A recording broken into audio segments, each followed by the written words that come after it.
How do you build a great roster for your free-to-play challenge account in just 90 days?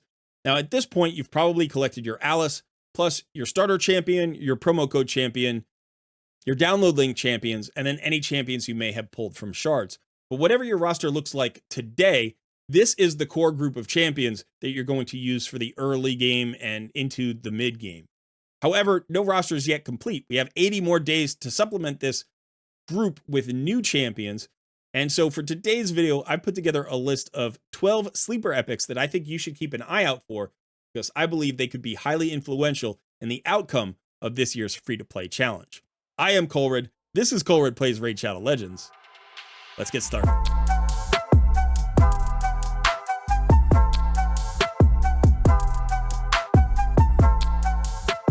I want to shout out a fellow content creator and a teammate of mine from Team Alice in this year's challenge, Pogo Pinktie. Now, in my last raid video, I mistakenly reported that Pogo had dropped out of this year's challenge due to personal reasons, and that's not true. Pogo is still competing. I had heard something, I got confused about it, and I should have fact-checked better before reporting it in a video. Now, Pogo very reasonably and patiently reached out to me about an hour after the video launched and said, "Hey man, I don't know what you've heard, but I'm still in the challenge and I intend to complete the entire thing. Could you make sure everybody knows?" So I have removed the section of video that was reporting that, and I put up a pin note on that video, but I wanted to make sure to cover all the bases so that if you heard that information, you know Pogo is still competing. So once again, my fault. I apologize to Pogo and to any members of his community who were concerned by hearing that information. I'm human, I made a mistake, and I apologize. If you would like to throw Pogo a little bit of love, please do so. You can come here to the Hell Hades page for this year's free-to-play challenge, and these are the icons or the logos for all of the creators in the challenge. Just click here on the pink tie for Pogo Pinktie, and then the Twitch icon that will take you directly to Pogo's channel. You can throw him some love. I intend to do that myself this week. Thanks so much for hearing me out, and once again, Pogo, I'm very sorry, man. Won't happen again. But now let's get back to the video. Just a few quick notes about this list. First of all, I'm not including any promo code epics because we already know all about those champions and how good they are. And then second of all, I'm also not hitting that group of top 20 most powerful epics because likewise, if you pull a Geomancer or a Deacon Armstrong or a Maneater, we all know how good they are and how influential they can be. So this list is more about that second tier or third tier of champions that are good, they're powerful, people know about them, but they may not realize why they're going to be so valuable in this year's free-to-play challenge particularly. So each one has a reason for being on the list that I'll explain as I go. Also, there's no real order to the list. I'm just going in the order of how they occurred to me. I did originally have a group of about 20, but I whittled it down to 12 because I didn't want this to be an hour-long video. So let's go ahead and start with a champion that is currently free to everybody, and that is Donker Sabatha. I think her influence will primarily come from the fact that so many players are going to get at least one copy of this champion. She's very easy to collect right now because of the current fusion. She is a void epic, which is always nice. It means you don't have to worry about being weak affinity in any particular location. And she adds at least one, if not two skills that I think the free collection of champions are a little bit lacking in. And that's specifically this A2, increased defense and increased attack on a 3-turn cooldown when you book her out. You need both of those skills somewhere in your roster. She also has a very nice single target revive. She's got some heals. She's got a passive which reduces her own cooldown on the revive. I think her value is reduced a little bit by the fact that a lot of people got a free Tagore from the download link, and he's an AoE reviver and healer. So there's some overlap here, but I think her stock will be bumped up by the fact that so many people can get a free copy of her. And why not use a free epic if you've got one? You may even get multiple copies of her that allow you to do Faction Guardians or Empowerment if you're interested. So I think Donker Sabatha should have a significant impact, at least in the first month of this challenge, and then we'll have to see what happens moving forward. Now, the second champion has been around for a long time, and it's not one I give much love to on my channel, but it's actually Nisana. She is a Demon Spawn HP-based epic. You can see she's Force Affinity. And like I said, she's been in the game for a long time. But if you look at her stats, she's actually got very good stats for an old school epic. Nice speed of 103. She's tanky in both HP and defense. And if you look at her kit, first of all, she's got an AoE A1, That's always something useful to add to a roster. You can think about stun sets or provoke sets for somebody like this. Her A2 is an ally protection buff on all allies for 2 turns on a 3-turn cooldown. Plus, she gets a shield, which is worth 40% of her max HP, which is why that nice max HP pool that she has actually matters. And then in addition, she has another AoE, attacks all enemies, again, stun or provoke, that has a 75% chance of a decrease attack. So we want a decrease attack somewhere on our roster, maybe multiple places. This is an AoE decrease attack. It's not 100%, which I think is one little knock on her, but it is on a 3-turn cooldown when it's booked, which is pretty nice. In addition, if you didn't take Taragi the Frog and you're looking for an ally protector, who I think will synergize well with Ugo and Tagore, Nisana is a very good option. If you build her for the ally protect, you may not be able to get her in the stun set. But if you don't build her for the ally protect, the stun set works on both the A1 and the A3. And like I said, really good stats for an old school epic. So I think Nisana will play on some accounts when people pull her, especially because of those additional supports that we have. She's going to factor into Hydra teams. Absolutely. She's going to factor into Doom Tower teams. She may even factor into Clan Boss teams. So really good all-around epic for this year's challenge. Our third champion on the list is a champion that I think their stock has been rising over the last year. This is Cryodan the Blue. I think a lot of people early on knew that Cryodan was going to be good, but he didn't get a ton of love from the community. But over time, people have been realizing how good this champion is. So even though I think he's a very good champion, I think people this year are going to use him even more than they did in last year's challenge when they pull him. Again, decent stats for a support here. He hits decently hard. He does a lot of things. But what he's got here on his A1 is a 3-hitter. Each hit has a 35% chance to freeze, which is very nice for Fire Knight. He's got an AoE freeze. It's a double hitter. Each hit has a 65% chance of freezing. AoE stuns and freezes are incredibly valuable somewhere in your roster. And if you don't have those legendary champions that can come in and do it at 100%, if you have a high chance like this, 2 hits, each hit has a 65% chance, this is going to be valuable. You'd rather have the stun, but freeze is really good too. And it's going to allow you to max out your dungeons and your Doom Tower in ways that you wouldn't be able to without a hard CC champion who brings a freeze or a stun. And then finally, he also brings an increased speed buff plus a 15% turn meter fill. This is the same ability as Apothecary and High Katoon. So you're getting that value plus additional utility with the freezes. And then finally, he also gets additional turn meter for each freeze he places, which means he's going to come back around to his turns very quickly. I think this is a great utility champion for wave content. It's not going to be awesome against bosses except the Fire Knight, but there might be a couple of Doom Tower bosses you could use him against as well. The fourth champion on the list is one I fell in love with during last year's challenge, who is Sanguinia. I've shouted her out before. I believe her stock is also on the rise, and people will probably be using this champion more than ever before this year. Great stats, a base speed of 105, which is really nice. You can put her in a shield set if you want. She's got that triple hit on the A1. Each hit has a 30% chance of decreasing the duration of 2 random buffs on the target by 1 turn. That is low-key awesome. It's worth booking her A1 if you build her. Her A2 places a block debuffs on all allies for 1 turn on a 3-turn cooldown. Just 1 turn up. You have to use this carefully. She also gives you continuous heals. But then she also has this AoE cleanse, which can also have a 100% chance of transferring all the debuffs onto the target, but you need accuracy to land that. So you can build her with accuracy or without. She does have accuracy in Doom Tower as an aura if you need to use it in spot locations. But this is a very valuable champion who I think people learned about last year, and they're going to be utilizing more this year. For our 5th champion, we are still in the Sacred Order, and this is Anchorite. Anchorite is kind of low-key awesome. He doesn't really have any one specific use outside of maybe a Wixwell Clan Boss team, but he's got a good all-around kit and decent all-around stats. First of all, again, we have that AoE A1. I think this is highly usable in a free-to-play challenge series because you can find a cheap stun set. It doesn't have to be a great stun set. He doesn't have to do a ton of damage. You don't need accuracy in a stun set. And this is a champion who doesn't require accuracy in his kit. He doesn't require crit rate in his kit. So you can literally just go speed and HP, survivability, and you're going to get value out of Anchorite in a stun set with that A1 AoE. But in addition, he brings this A2, which is really nice on a 3-turn cooldown, removes 1 random debuff from all allies, then increases the duration of all ally buffs by 1 turn.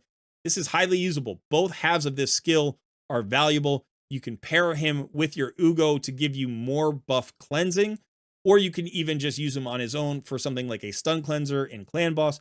There are all sorts of ways to use this skill. Plus, I think the duration of ally buff extension, that's going to be highly valuable for anybody who's trying to create an ally protect Clan Boss team using Taragi the Frog, or like we said, maybe if you're using Nisana, because often that will drop off too early. So having this buff extension could really help you extend those increased defenses, those strengthens, those shields, and those ally protects that you need. And, you know, with all the tanky and support champions that we have this year, I think Anchorite's value will be even greater than it was in last year's challenge. And then finally, he has this full heal. It's so powerful. It is on a 4-turn cooldown, plus the increased crit rate buff and increased crit damage buff.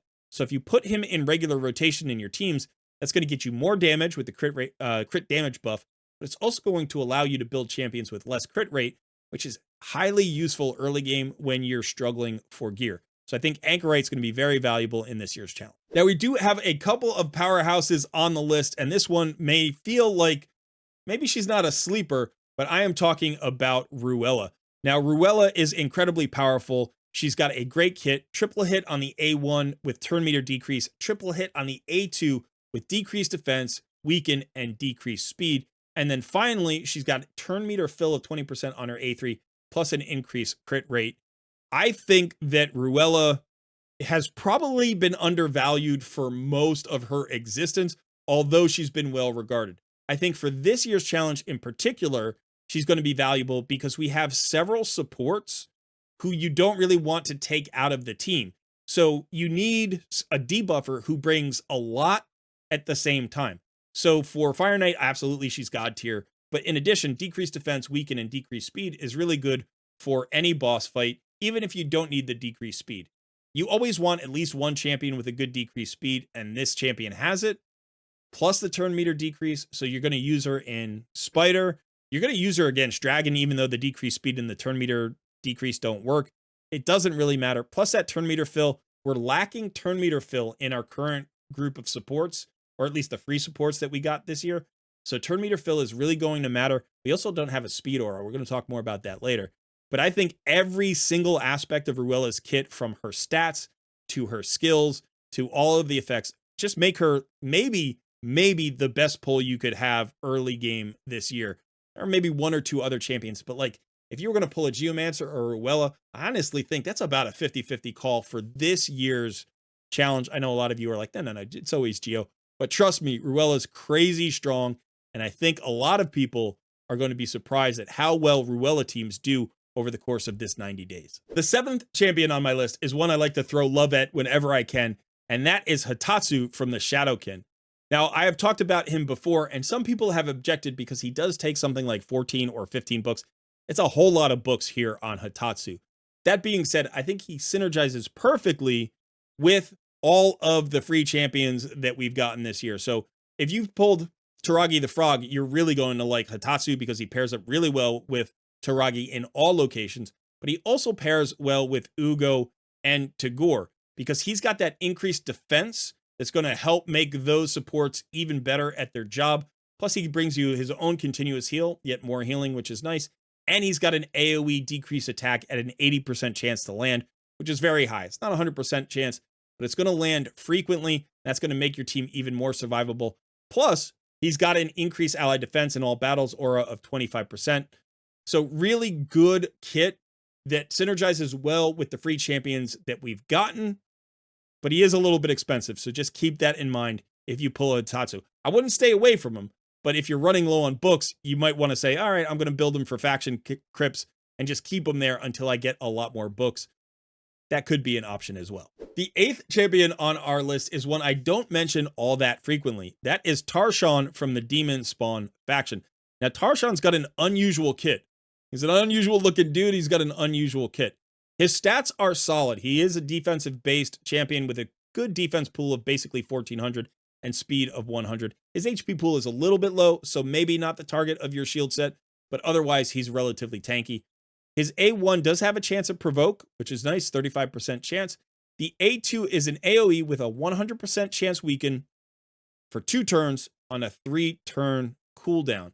So there aren't a ton of epics who have a 100% AoE weaken, and he is one of them.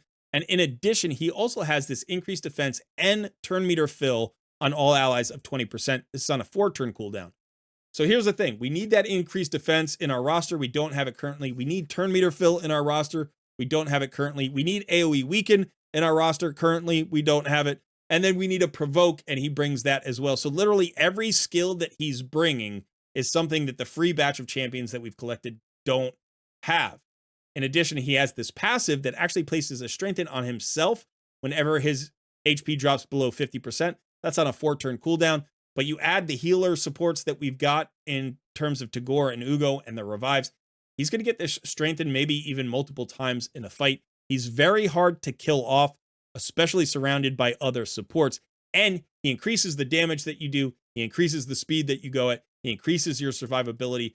He's a really good champion. He can be hard to fit into a team sometimes, especially if you're looking to get like an increased attack champion because you have a, attack-based nuker. But honestly, Tarshan is one that you don't want to sleep on. He could fit this year's group really well.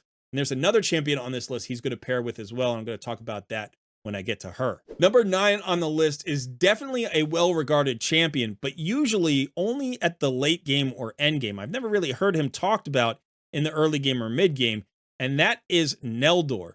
So this is an incredibly good epic who was introduced last year, or maybe the year before. It might have been 2023. But his stats aren't really anything to look at, so don't worry about his stats. We're just going to ignore them for now. Let's just focus on his kit. His A1 is a triple hitter. Each hit has a 40% chance of placing a freeze debuff for 1 turn. So that's great in Fire Knight as a multi-hitter. It's also really usable in other locations when you just need to lock one enemy down. If it's not a boss fight, if they're not immune, you can just freeze somebody. You got a pretty good chance of that happening. In addition, he's got a 4-hitter on his A2, that has a chance of decreased attack and a chance of decreased accuracy. So 4-hitter, again, good for Fire Knight, but these 2 debuffs are highly valuable. The decreased accuracy isn't one that you're going to see a lot in an epic. So this is really good. You can get both of these out on the same skill. And then you have the A3, which I think is the most important skill in his kit for early and mid game. It's an AoE that hits twice, and each hit has a 75% chance of placing the large decrease speed debuff for 2 turns. This is on a 4-turn cooldown when it's booked. Plus, he's got some built-in sustain because this does heal him. Finally, his passive, it works whenever an ally places a freeze debuff. This champion has a 30% chance to attack the target with their default skill.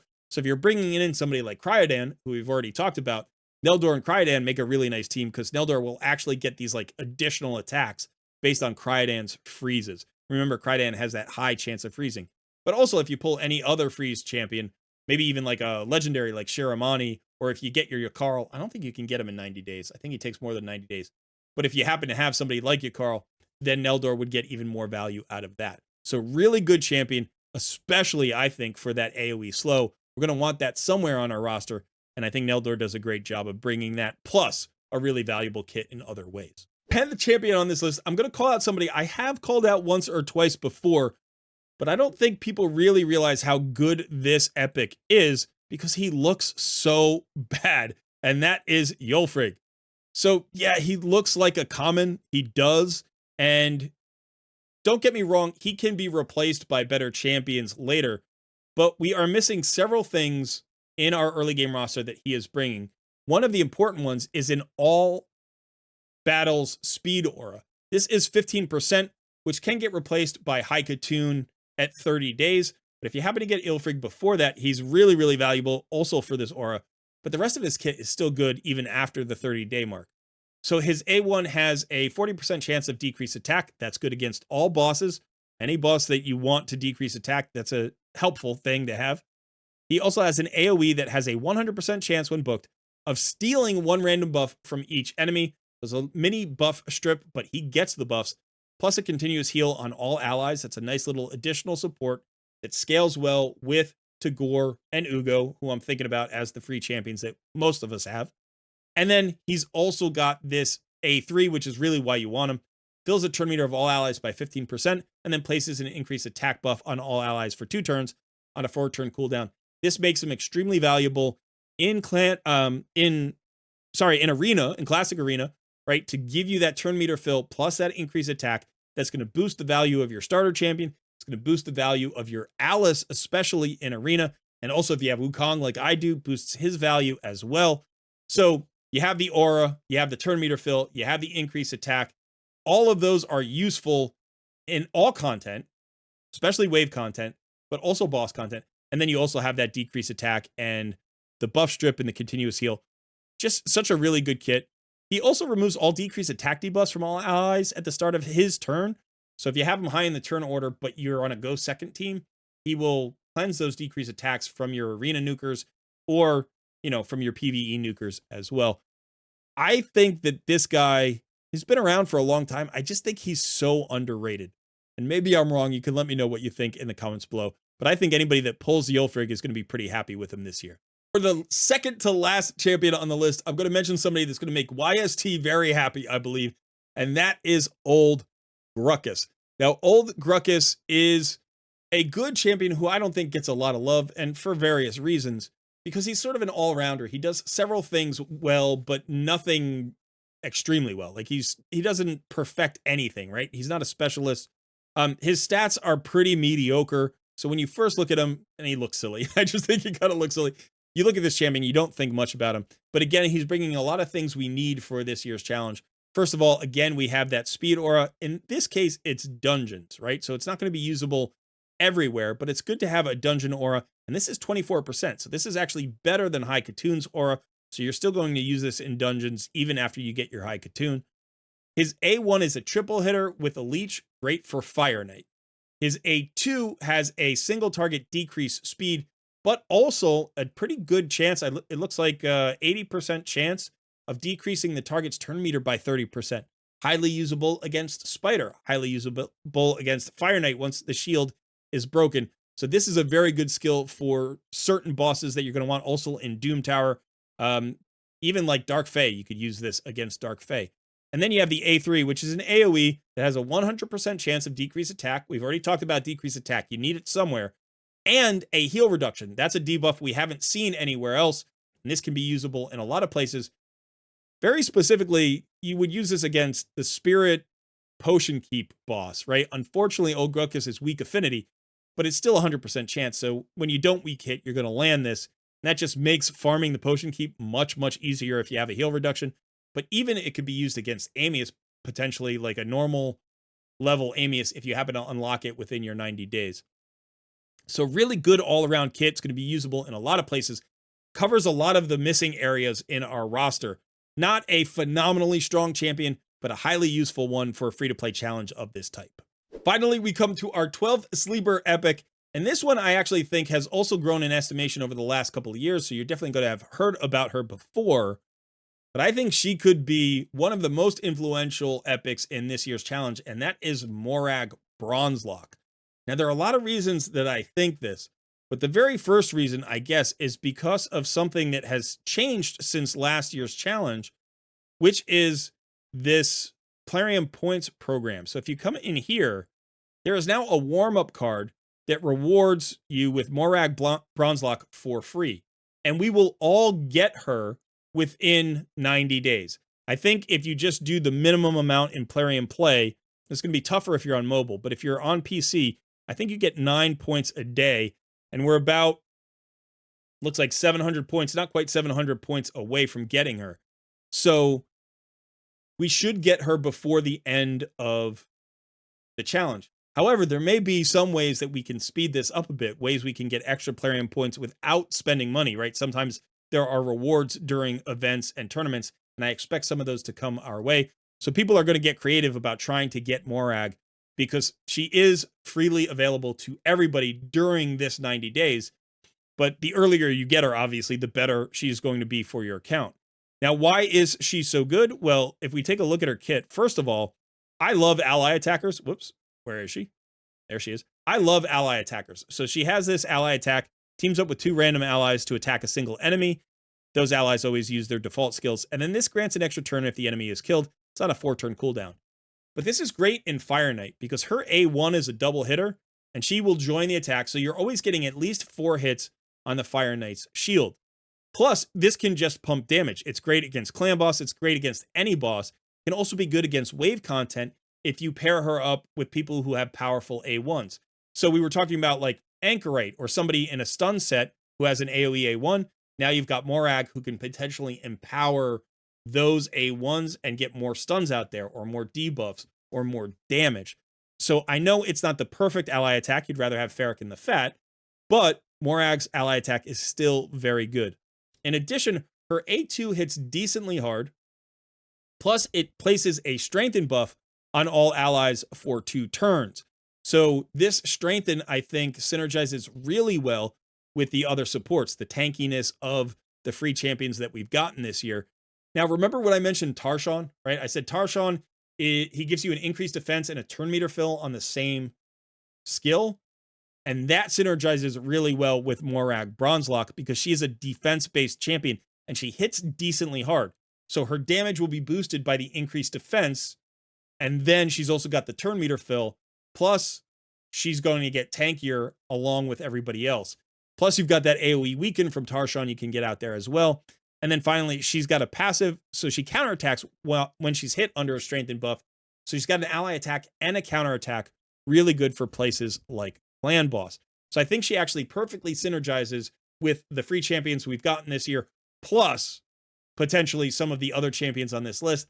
Plus, I think a lot of people are going to find a way to get her free somewhere in the like 60 to 80 day range, or maybe even sooner if we get a little bit lucky with some Plarium points. Okay, that is it for this list of the 12 sleeper epics for the 2025 El Hades free-to-play challenge. Let me know what you think about the list. First of all, who do you think is going to be the most influential champion on this list? And then second, did I miss on somebody? Do you think some of these champions shouldn't be on the list at all? I'd like to hear your thoughts. Thanks so much for hanging out today. I have been Colred, and I will see you in another video soon.